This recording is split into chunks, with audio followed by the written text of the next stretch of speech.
Hello dog lovers, कैसे हैं आप सभी। स्वागत है आपके अपने यूट्यूब चैनल में। दोस्तों, आज की वीडियो में हम 10 प्रॉब्लम्स ऑफ जर्मन शेपर्ड के बारे में डिस्कस करने वाले हैं।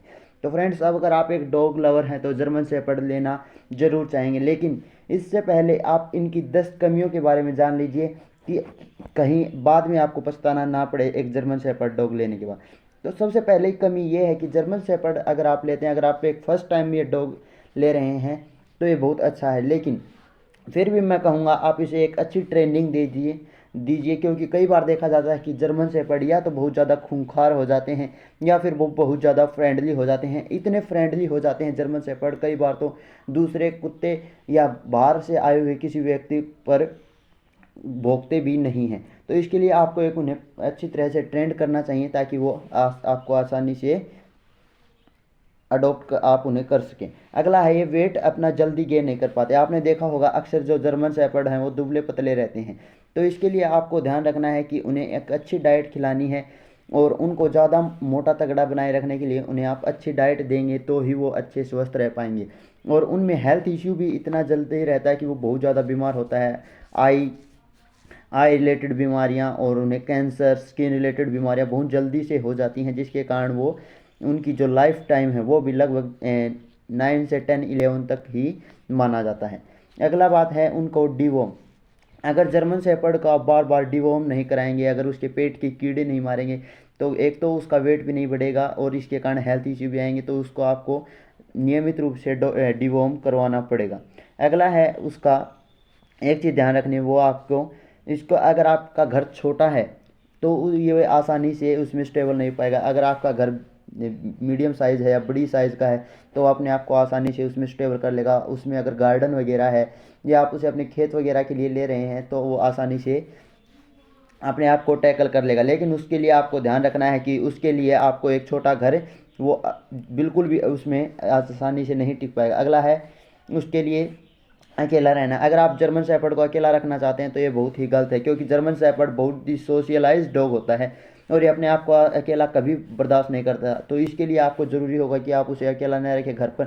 हो कम से कम हो सके जब भी आप बाहर वगैरह जाएँ तो उसके लिए कम से कम एक सदस्य तो घर पर हमेशा उसके लिए साथ रहना चाहिए, ताकि वो, क्योंकि अगर देखा जाता है कि जर्मन शेपर्ड भी अकेला रहने पर वो बहुत ज़्यादा डिप्रेशन में चला जाता है और जिसके कारण बीमार होने का खतरा उसका बहुत ज़्यादा बढ़ जाता है। अगला है दोस्तों, डॉग फूड नहीं खाना। जर्मन शेपर्ड देखा जाता है कि कई बार तो जो महंगे से महंगे डॉग फूड हैं उनको भी नहीं खाता, और कई बार घर पर बना हुआ जो खाना होता है उसे ही आसानी से अपनी ग्रोथ कर लेता है। तो इसके लिए आपको ध्यान रखना है कि जर्मन शेपर्ड को आपको उसकी इच्छा के अनुसार ही dog food, veg non veg food खिलाना है ताकि वो बीमार न हो। अगला है आपको विंटर और समर में उसका विशेष ध्यान रखना है, क्योंकि जर्मन शेपर्ड डॉग आपका न है तो ज़्यादा गर्मी बर्दाश्त कर सकता है और न ही ज़्यादा सर्दी। तो इसके लिए आपको एक मीडियम मौसम, सर्दियों में उसको ब्लैंकेट वगैरह, स्वेटर वगैरह, और गर्मी में आप उसे एसी वगैरह या कूलर वगैरह के नीचे रख सकते हैं ताकि वो बीमार न हो और उसमें हेल्थ इश्यू का कोई इशू ना है। अगला है उसके अंदर एक्सरसाइज और वॉक। देखा जाता है कि जर्मन शेपर्ड कई बार इतने सुस्त और इतने ज़्यादा सुस्त हो जाते हैं कि वो अपनी जो रखवाली है घर की, आपके फार्म की, आपकी डेयरी की, अपने खेत की, वो आसानी से नहीं कर पाते। तो इसके लिए आपको उसे नियमित रूप से एक्सरसाइज या उसे वॉक करानी है ताकि उसके अंदर सुस्ती न आए और वो आपके घर की रखवाली आसानी से कर सके।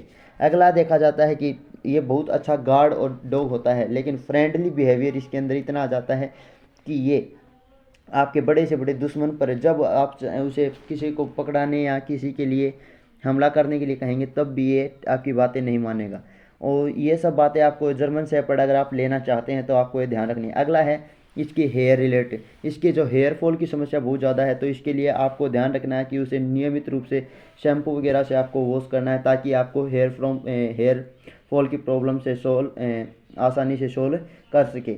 और समय समय पर डॉक्टर को उसे दिखाते रहना ताकि जब भी जो है उसके ऊपर कोई हेल्थ इश्यू का कोई इश्यू आता है तो आप उसे आसानी से सोल्व कर सके, क्योंकि जर्मन शेपर्ड में देखा जाता है कि वो बहुत जल्दी ही बीमार हो जाते हैं और इसके लिए उनका जो शारीरिक ढांचा है वो भी बिगड़ जाता है। तो आपको इसको नियमित डॉक्टर से सलाह लेनी है। वीडियो को लाइक करना है और चैनल को सब्सक्राइब